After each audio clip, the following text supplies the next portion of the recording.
Anak-anak, saya pada kesempatan kali ini mempunyai pertimbangan lain ya. Kalau kemarin kita mengkaji dalamnya, jadi saya punya pertimbangan lain, kayaknya lebih tepat kalau mengkaji matanya. Jadi yang di pinggir ini aja yang dikaji ya. Nanti penjelasannya bisa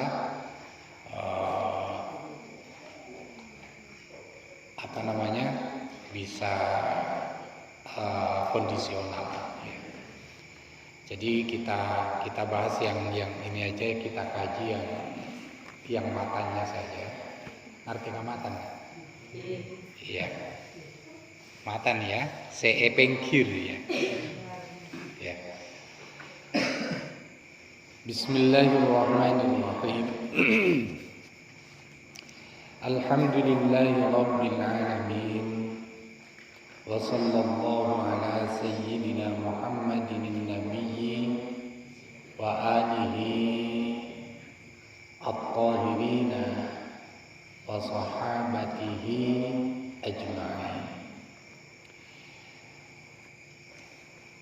Bismillahirrahmanirrahim. Dengan menyebut nama Allah Ar-Rahman yang Maha Pengasih, Ar-Rahim yang Maha Penyayang. Sebagaimana penjelasan di minggu yang lalu, kita sudah membahas tentang mengapa dimulai dengan Bismillah dan kemudian juga mengapa dimulai dengan Alhamdulillah. Ini saya kira tidak perlu kita ulas kembali. Alhamdulillah, adapun segala puji lillahi adalah bagi Allah Rabbil alamin,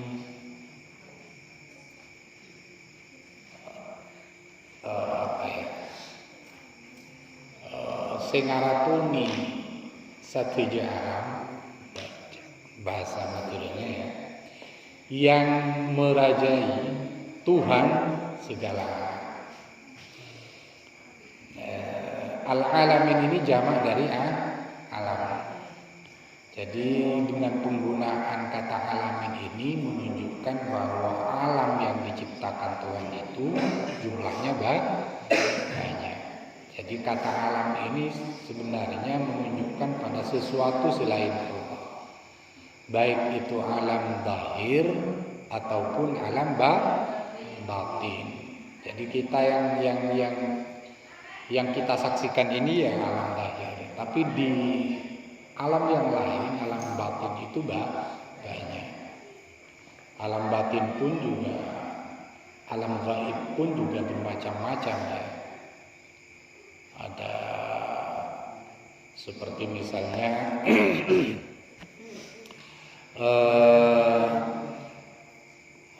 gaib mutlak itu adalah Allah Subhanahu wa ta'ala. Tapi ada gaib yang tidak mutlak seperti keberadaan jin, yang kita orang-orang tertentu dimungkinkan untuk bisa menyaksikan keberadaan jin, seperti malaikat dan semacamnya, itu alam gaib. Seperti juga alam kubur misalnya ya. Jadi atas semua alam ini Allah merajai, menguasai. Wa shalla, mudah-mudahan memberikan rahmat Allahu, siapa Allah, ala sayyidina, atas penghulu kita, Muhammadin an-Nabiyyi, atas penghulu kita siapa?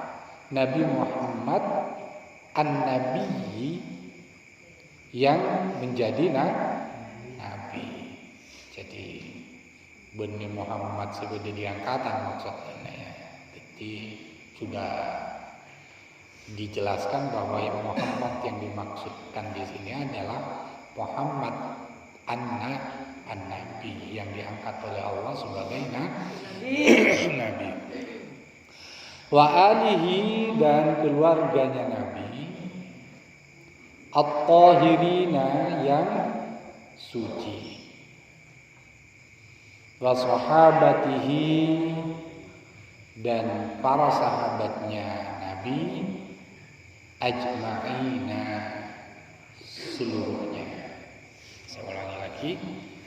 Wasalla dan mudah-mudahan memberikan rahmat Allah siapa Allah ala sayyidina atas penghulu kita Muhammadin an-nabiyyi, Nabi Muhammad an-nabiyyi yang berpangkat nabi, wa alihi dan keluarganya Nabi, at-tahirina yang suci, wa sahabatihi dan para sahabatnya Nabi, ajma'ina seluruhnya.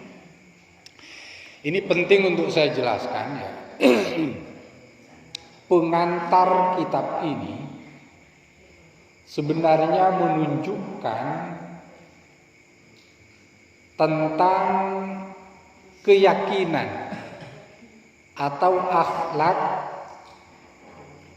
atau i'tiqad ahlus sunnah wal jamaah yang dianut oleh pengarang kitab ini. Jadi bukan hanya mendoakan Kanjeng Nabi, tapi juga mendoakan para keluarga Nabi dan juga mendoakan para sahabat Nabi. Ditegaskan lagi ajma'in seluruh para sahabat. Sebagaimana kita tahu ya, dalam sejarah ada aliran-aliran yang tidak suka dengan keluarga Kanjeng Nabi. Dan juga ada aliran-aliran yang tidak suka dengan sebagian sahabat. Misalnya dalam sejarah kita pernah, kalau kita membaca sejarah ya, banyak keluarga-keluarga Nabi, keturunan Nabi banyak yang dibunuh oleh kelompok-kelompok umat Islam tertentu. Itu ya.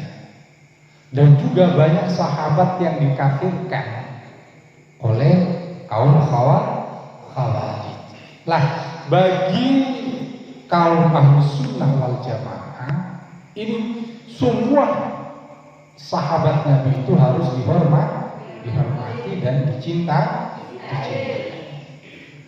Demikian juga terhadap keluarga Kanjeng Nabi. Gitu ya. Ini semuanya kita punya kewajiban untuk mencintai seluruh keluarga Nabi dan keturunan Kanjeng Nabi. Pertanyaannya, siapa keluarga Kanjeng Nabi itu? Itu ya. Jadi keluarga Kanjeng Nabi itu ada yang mengatakan Sayyidina Ali, Sayyidatina Fatimah, Sayyidina Hasan dan Sayyidina Husain dan seluruh keturunan dari Sayyidatina Fatimah yang kemudian melahirkan menurunkan para habaib yang ada pada saat ini. Jadi kalau kita mencintai Kanjeng Nabi, kalau kita urutannya ya, kalau kita mencintai Allah maka sudah pasti harus mencintai Kanjeng Nabi. Ini tidak boleh tidak ya. Kalau kita mencintai Kanjeng Nabi, maka sudah pasti harus mencintai seluruh keturunan Kanjeng Nabi. Gitu ya.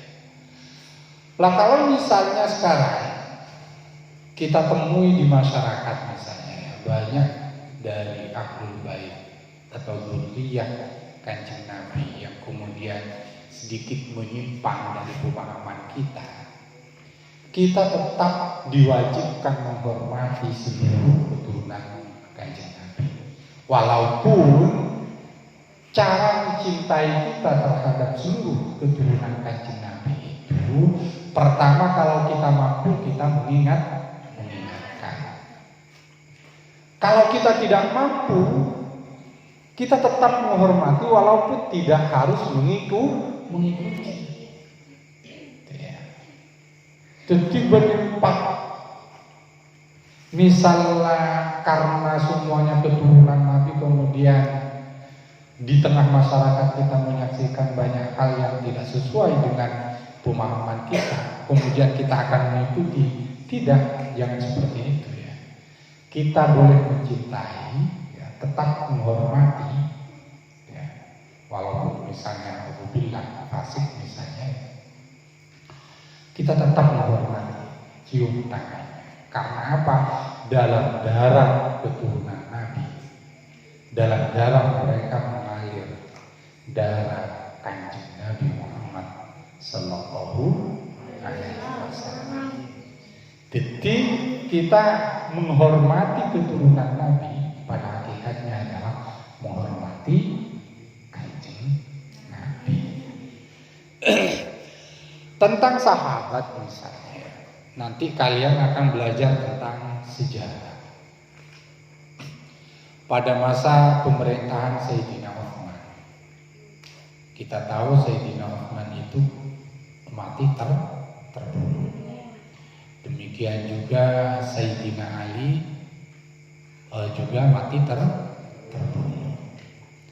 Dan juga Sayyidina Ali juga mempunyai perbedaan pandangan. Ini harus saya jelaskan ya, agar kalian punya itikad yang benar. Jangan sampai ketika kalian baca sejarah, oh ternyata sahabat Kanjeng Nabi juga bertikai dengan sesama sahabatnya. Misalnya pada saat Sayyidina Ali menjadi khalifah misalnya, gitu ya, pernah menghadapi pemberontakan yang dilakukan oleh Sayyidatina Aisyah yang kita kenal dengan perang Unta, ya, perang Jamal, yang dalam barisan Sayyidatina Aisyah itu ada sahabat Thalha dan kemudian sahabat Zubair bin Awam. Jadi sama-sama sahabat Nabi. Melihat perselisihan di kalangan sahabat, kita diwajibkan untuk mauquf. Tidak boleh memberikan penilaian terhadap penilaian pertikaian yang terjadi di kalangan sahabat. Jadi tidak boleh ya.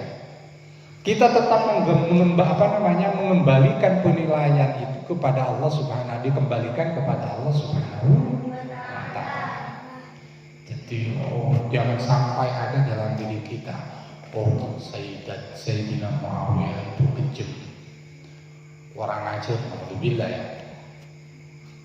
Misalnya orang ajar kayak Sayyidina Ali soalnya memberontak terhadap kekhalifahan Sayyidina Ali.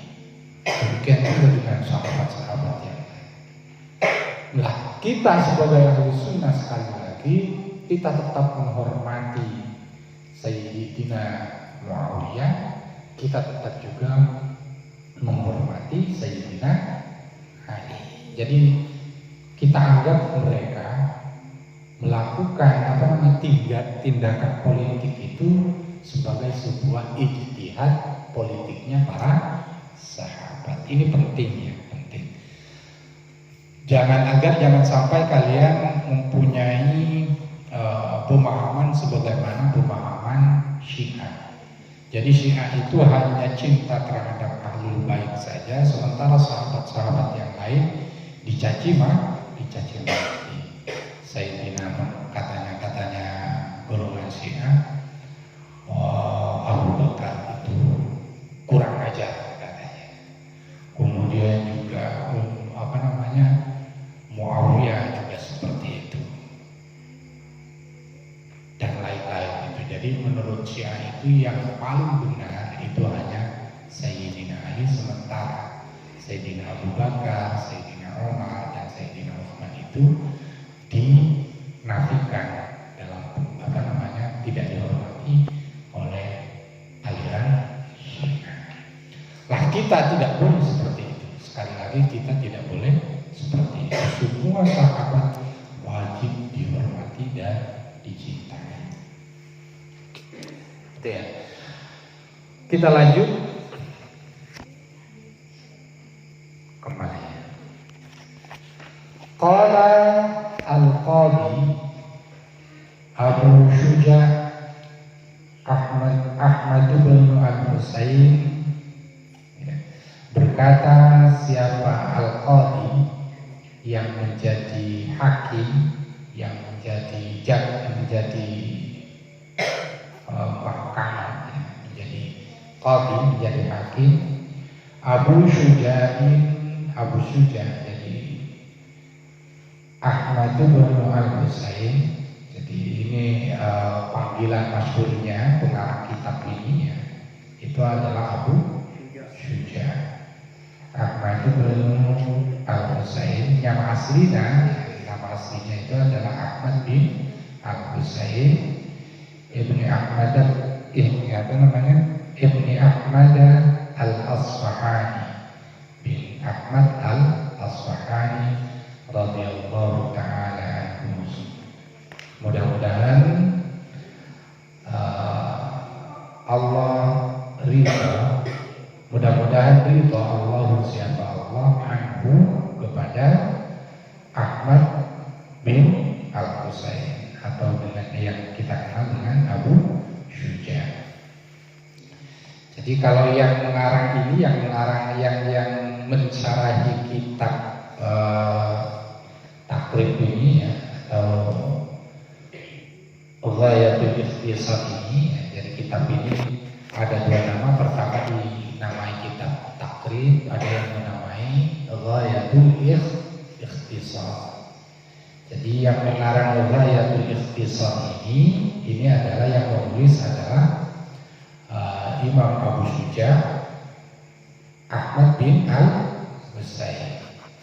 Sementara kalau yang mensyarahi, senolis dalam kitab ini ya, namanya ya, syarahnya ini adalah Syekh Muhammad bin Qasim.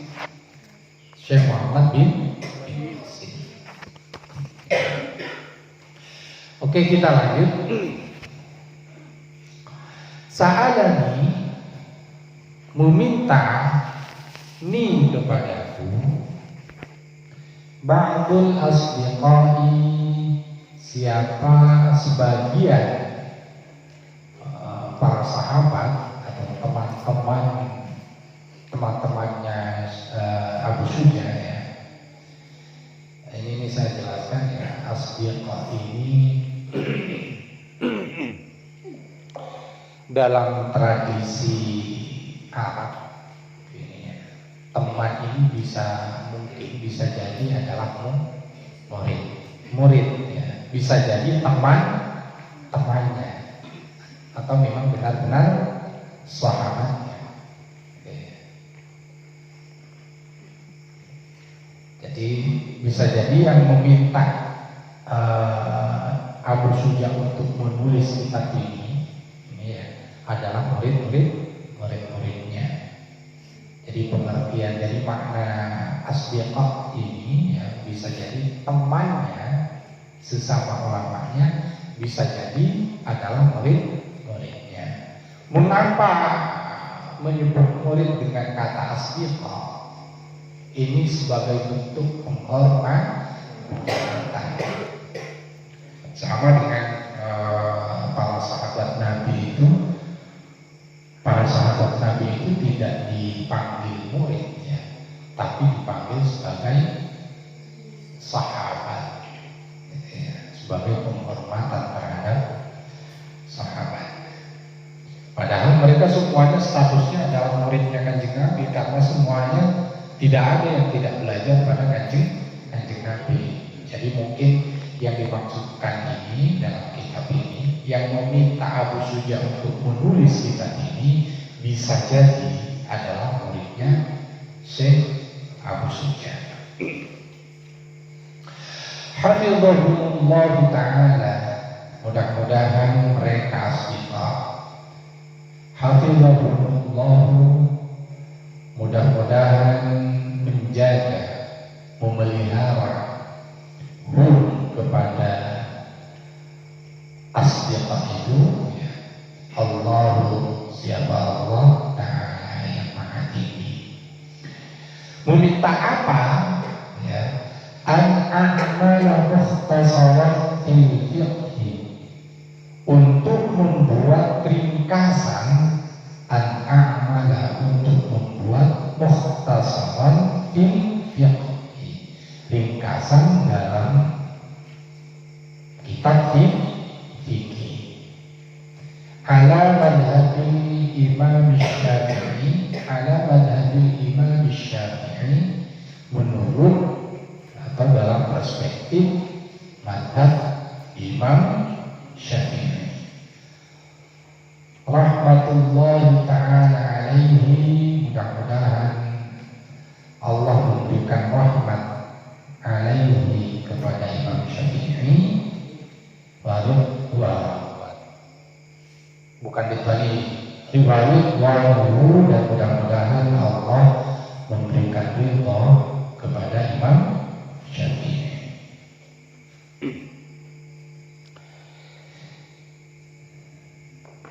Jadi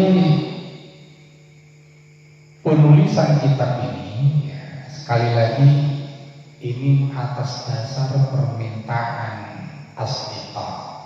Sebagaimana saya jelaskan tadi, permintaan murid-muridnya Imam Abu Syuja untuk membuat ringkasan, kitab ringkasan dalam bidang fikih yang bermadhab Syafi'i.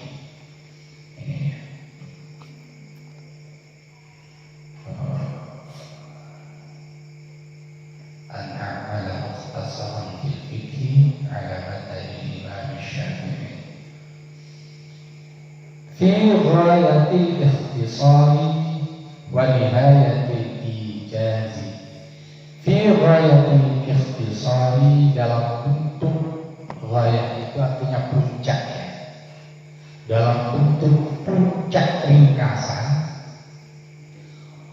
Jadi kalau diberikan arti dalam bentuk yang sangat ringkas ya, dalam bentuk yang sangat ringkas, wa nihayatil ijazi, sama artinya ya. Nihaya itu artinya juga puncak, ijaz ini juga ringkasan, jadi maknanya sama.